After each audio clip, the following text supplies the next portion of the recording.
Welcome to Career Tools. This week, how to ask your boss for anything. Part 1. The questions this cast answers are: how do I ask my boss for the things I want? How do I get the things I want from my boss? And how does DISC help me manage my boss?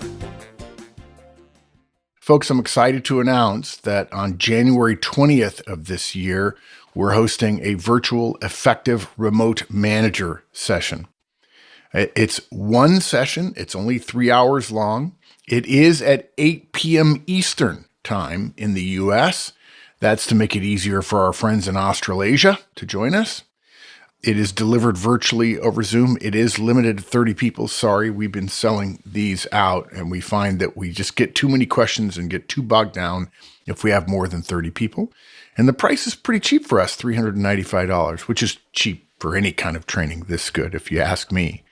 If you're a manager and your people are remote and you don't have a way of thinking about it strategically, things like morning stand-up and having open door and one-on-ones and feedback and coaching and delegation and how each of those are different at a distance for a remote team, you need to come to this session. I hope to see you there.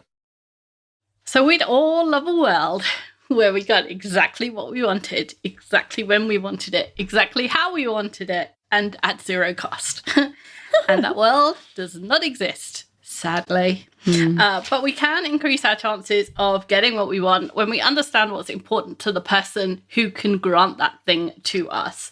And in this cast, we're going to talk about asking your boss for the things you want. Now, we're not going to guarantee that he or she is going to give those things to you. Sure. But we're going to tell you a way of communicating the things you want in a way that makes sense to them and therefore makes them more likely to at least listen to your request and consider it. Mm-hmm.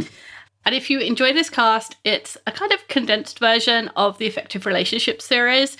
So if you enjoy this and you want more of it, look on the website for Effective Relationships and you can get much deeper than we're going to go today. Although today, hopefully, is going to be useful. Yeah, good. We're going to talk about how to get what you want from your boss and then each of the 4 DISC profiles. So high D, high I, high S, and high C. So, yeah, exciting stuff.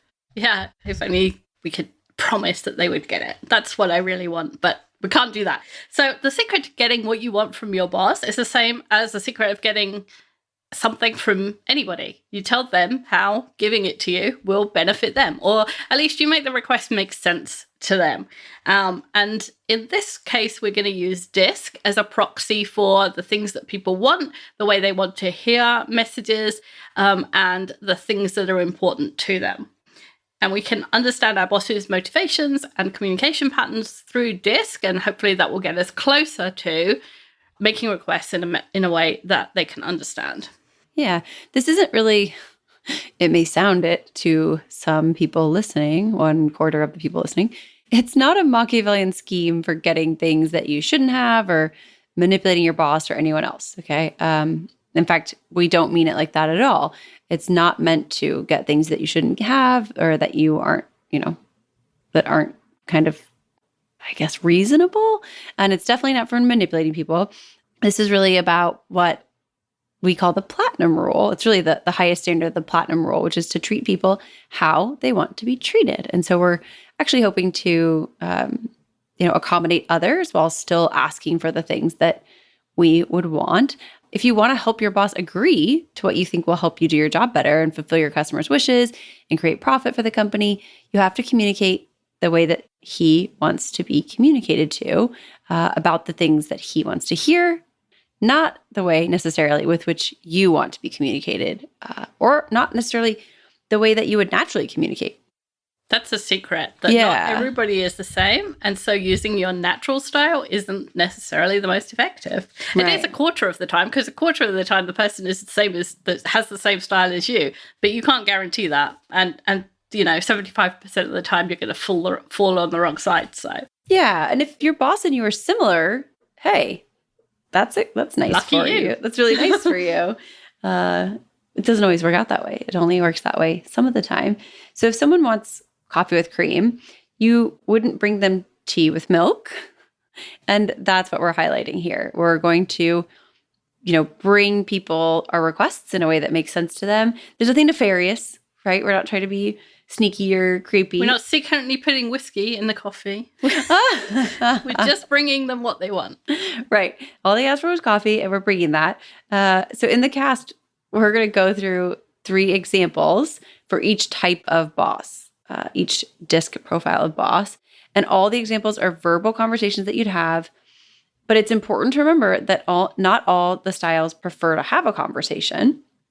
And so you may choose to have some of these conversations via email based on preference, and we'll point that out as we go through it, because some people prefer written communications. Some people prefer email. Some people invented email so they wouldn't have to talk to you people. So some people like to have the email first and talk to you about it later. Other people talk to you and have the email later. So we're going to find out what your boss prefers, and then we're going to give them that.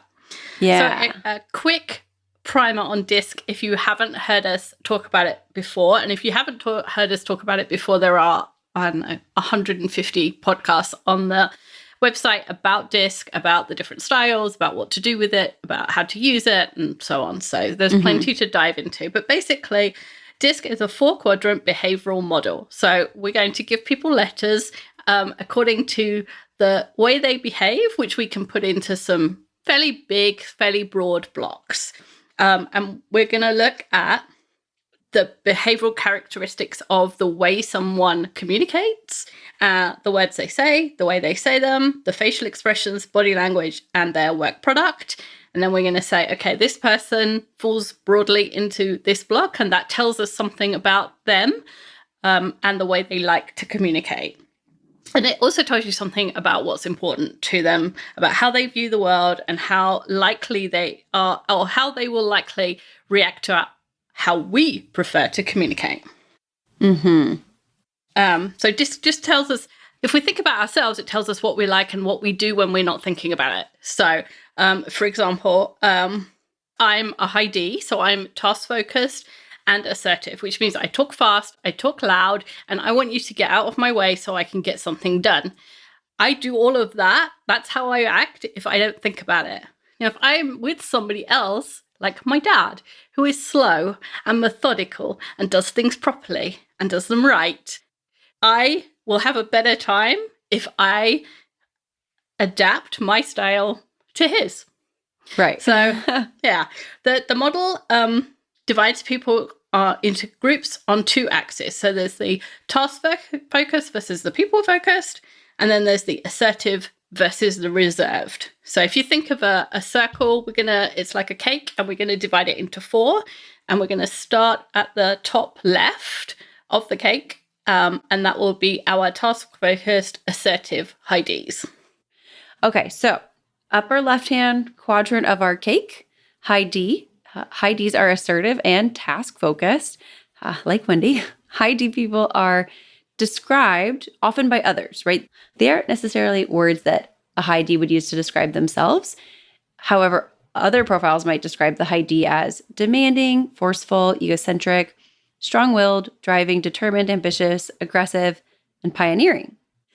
Definitely all of those. And, it's perfectly normal if you're listening to this to think to yourself, wow, my profile is not the greatest. It's also perfectly normal to listen to it and think, my profile is awesome. So if you're having either experience, hang in there. We all feel ya. High Ds like to get immediate results. They're the person who puts your suitcase in the car for the road trip, even though you didn't pack it, because your job was to pack it and my job was to put it in the car, and I did my job, and it's too bad you didn't do yours. High Ds make quick decisions. They dash off after the objective, in pursuit of the conclusion, in pursuit of action, in pursuit of results.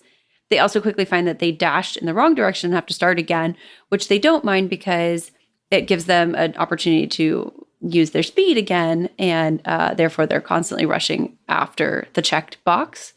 And high Ds are fine with taking charge. So if you are late to your meeting, they might run it for you. Or if you wanted someone to run your meeting, you could ask them. They have no problem with that. They see themselves as problem solvers, and they might even say, I can fix that for you. Other profiles, they could see them as intimidating, unapproachable, insensitive, or impatient. So That's all normal. That's the downside, right? Every style has an upside and a downside. The upside is Ds make a decision and get things done. The downside is people can see them as overbearing, like making a decision for me. Yeah. And sometimes they don't do a good job because they do it too fast, or they make a decision too fast. Right.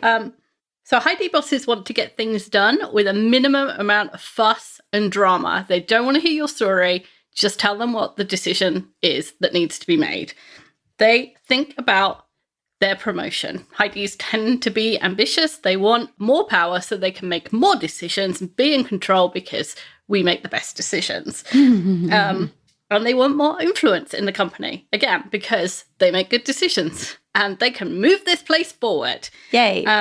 So for a high D boss, you want to keep it short and to the point. You don't want to tell them a story because they don't want to hear it.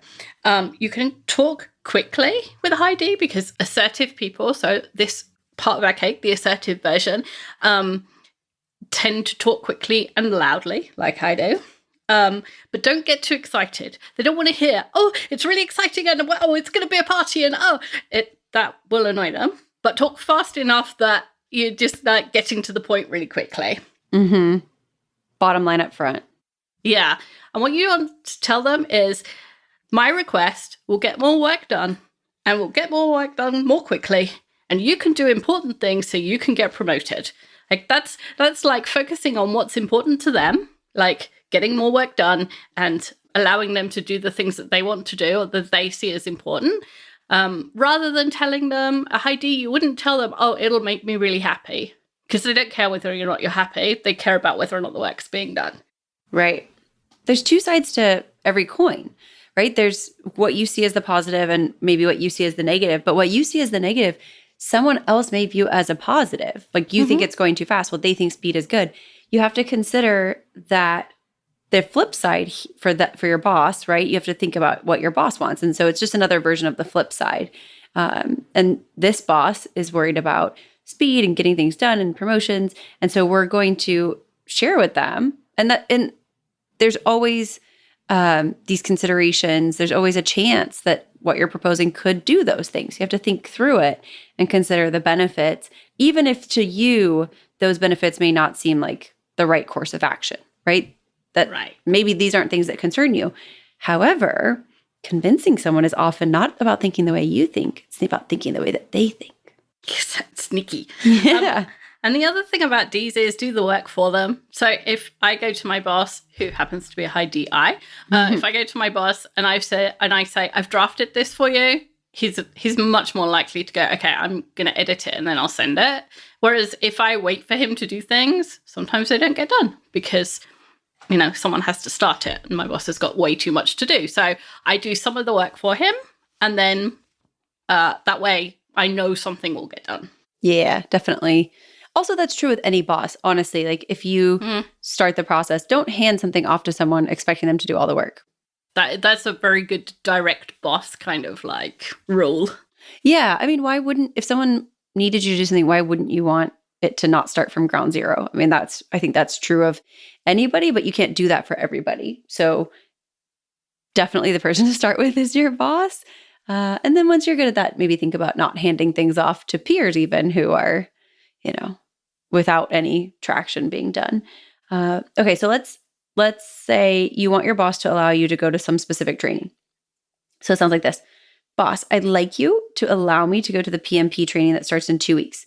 With that training, I'll be allowed by the organization to manage our team's Microsoft project plans. I know they take a lot of time for you, and I'd like to take that work off your hands so you can work on the new project that the sales director just gave you. I'll send you an email, and all I need you to do is reply yes, and I'll work out the rest with HR. Can I go ahead with that? Magic. Nice. Magic. Short, to the point, tells him why he would want to say yes. I'm going to take that work from you, and you could do the thing that you think is more important for someone else. And all you have to do is reply to an email with a yes. Like ID's going to literally reply to that email with just the word yes and no punctuation because they don't like to waste any time and punctuation wastes time. But this is like the perfect offering to a D. They're just like, okay, I know why I want to do this. There's a huge upside for me and all I have to do is say yes. And if you want that training, it doesn't matter whether you're really excited about doing those projects or not, or those project plans or not. If you want the training, then that's what you tell the DBoss, that you're going to be able to take that work for them. And for those of you who are thinking, gosh, this is, really kind of, maybe it's disingenuous in your mind, I want to kind of reset that thinking, because you're really trying to give your boss what they want, and you're also going to get what you want. And remember that this is something, you're not being disingenuous, right? You're being honest. And when you do this for your boss, what your boss feels is, man, Wendy really gets it. Like, Wendy really gets it. I don't have to explain things to her. I don't have to go through these huge processes with her. She doesn't send me an email that's, explaining all this stuff about this conference and then make me have to like write back and ask my questions. She just comes to my office, tells me what I need to hear about the conference, and says all I have to do is hit one email and we're good. She doesn't add work to my plate. She actually takes work off my plate. And there's a chance is that if you do it a different way, that your boss will think, man, Wendy really gets it. But Tim, man, he doesn't. He makes my life harder. And people, because their brain is a weird sauce of things, their boss says in their brain, they say to themselves, man, Tim just seems to like make things harder. He doesn't really tell me what I need to know. And while that's maybe not true, maybe you are telling your boss everything they need to know. And it's just their perception of it is important. In fact, their perception of it is probably just as important as what's actually happening, maybe more important. So consider that maybe you think to yourself, man, I don't want to do this. Like, this is extra work and, it's a little creepy. And maybe there's somebody out here thinking, oh gosh, that's kind of inauthentic. Y'all, remind yourself that there's somebody out there who has the same style as your boss. And if they work for your boss right now and you don't have the same style as your boss, there's a chance your boss is thinking, man, Wendy really gets it. But Tim, man, I don't know. He doesn't really get it. You're not putting yourself in a position where your boss believes that you're on the same page as them. And it's going to make it harder for you. This is actually really going to help and alleviate those stresses and burdens on your boss that, and this is going to work for all the bosses, what we're going to describe. So it's not just about the high D boss, but remember, if your boss has somebody working for them whose style is similar to theirs and yours isn't, you're in a position where your boss might think, so-and-so really gets it, but man, the other person doesn't. So this is just a way to help your boss, help yourself, and also create a communication style that helps your boss feel that y'all are on the same page, which is really crucial to make things go more smoothly, I think. Yeah. I had a thought while you were saying that about potatoes. Just bear with me here, right? Everything we're going to say is like giving your boss a potato, right? They always end up with a potato, but how you serve that goes according to their wishes, right? So some people like it mashed and some people like it baked and some people like it roasted. It's all potato. Like we're all asking our boss the same question. We're just serving it up differently. So it's not like we're giving one person potato and one person diamonds. They end up with the same thing. It's just how they get it, right? Right. Why would I serve you mashed potatoes? I don't know that helps any, but it just occurred to me that, No, it completely does. It's, why would I serve you mashed potatoes if that's not what you requested, right? Like, that says, if you ask for French fries and I bring you mashed potatoes, I say, well, it's still a potato. That's what you're doing if you're not adapting to your boss's style or considering your boss's style. Okay, let's do another example. So you want your boss to clear a roadblock that you've got with a peer of his. So someone who works with your boss, you want that person to do something for you. So, boss, I'm about to go red on the contract review task. I've asked Bob for access 3 times and I haven't got it. May I send you an email to forward to Charles to instruct Bob? So again, we're talking about getting tasks done. I'm about to go red, which is a bad thing, right? It means I'm overdue on a task. And so high Ds are focused on tasks. So we took focus there first.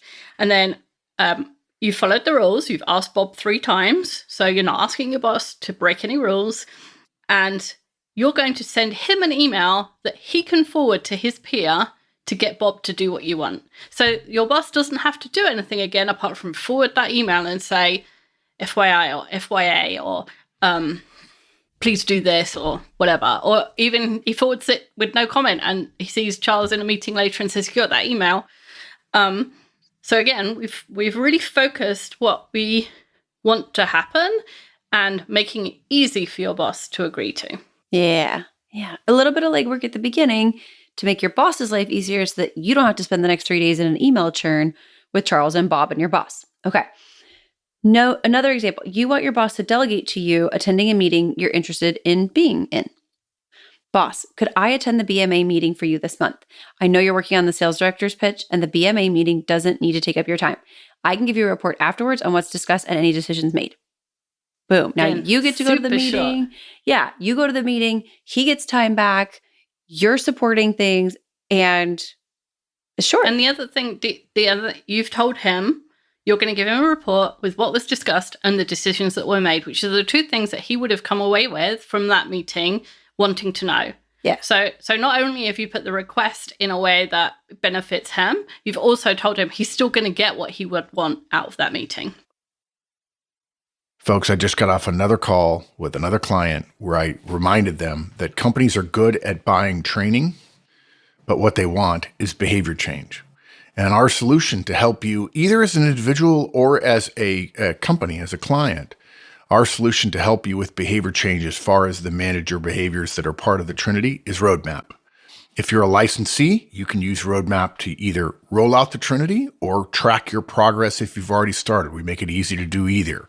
If you're a client, if you're a group of managers and you're working together, you want to use Roadmap to capture what you're doing, identify soft spots, address them, and be able to reward people who are doing what you ask them to do, improving their managerial skill.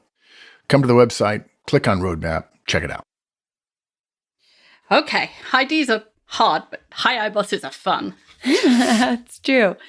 A high I boss is assertive and people focused. So we've moved from the upper left-hand corner of our cake to the upper right-hand corner of our cake. And people with a high I, they influence others through talking and activity. They're often described as convincing, magnetic, political, enthusiastic, persuasive, warm, demonstrative, trusting, and optimistic. High Is always know someone who can help. They make contacts, they network easily. High Is inspire and motivate people to act to their advantage. They're often articulate and the kind of people who it's often said about like they could sell snow to Eskimos. High Is like to work in a group, and others can see them as starting a lot of projects, tasks, ideas, things, and not finishing them all. They don't care about details, even important ones. Like they're pumped to be at the kickoff meeting, but they have no idea what they're kicking off. Yes. They're the disorganized type, the ones who never have the right paper and they miss planes, things like that. Yes. My high I brother went to the airport the wrong day the other week. No. Yes.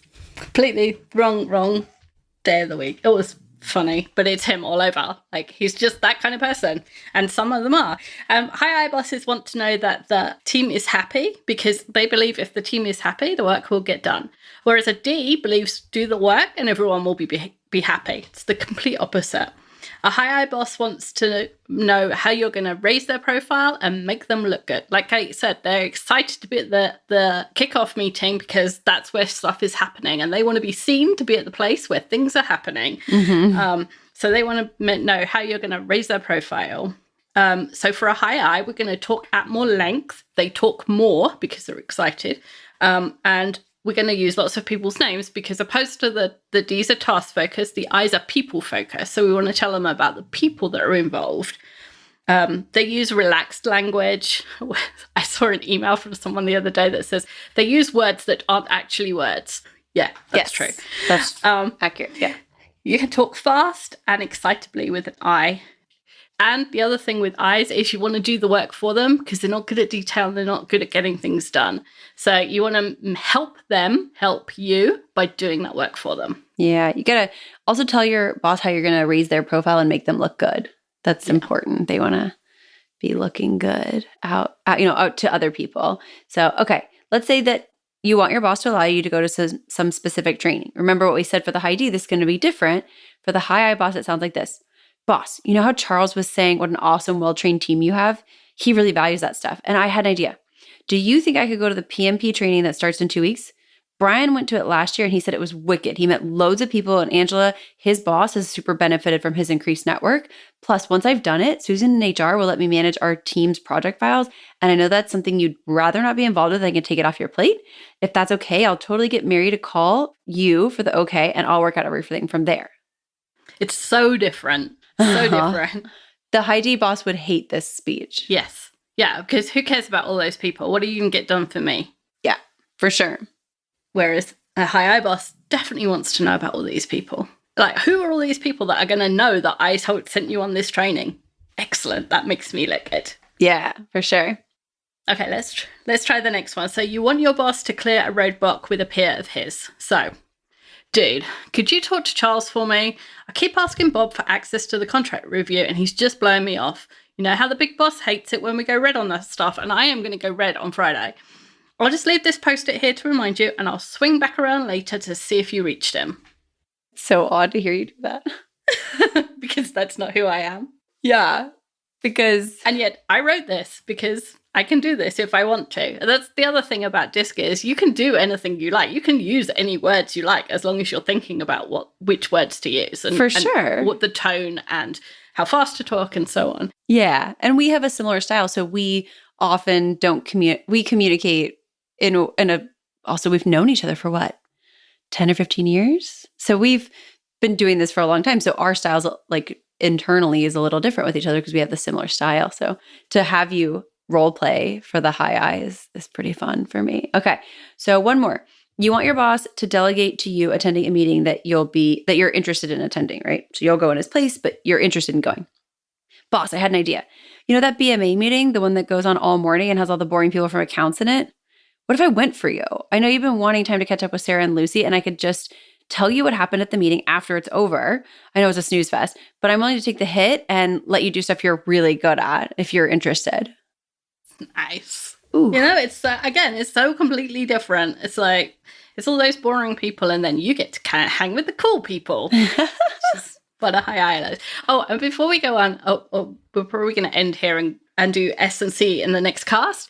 But before we go on, I just want to say some of this is caricature. Nobody is all the way ridiculous. The high I's do actually do some work sometimes, and they don't spend all their time in Starbucks.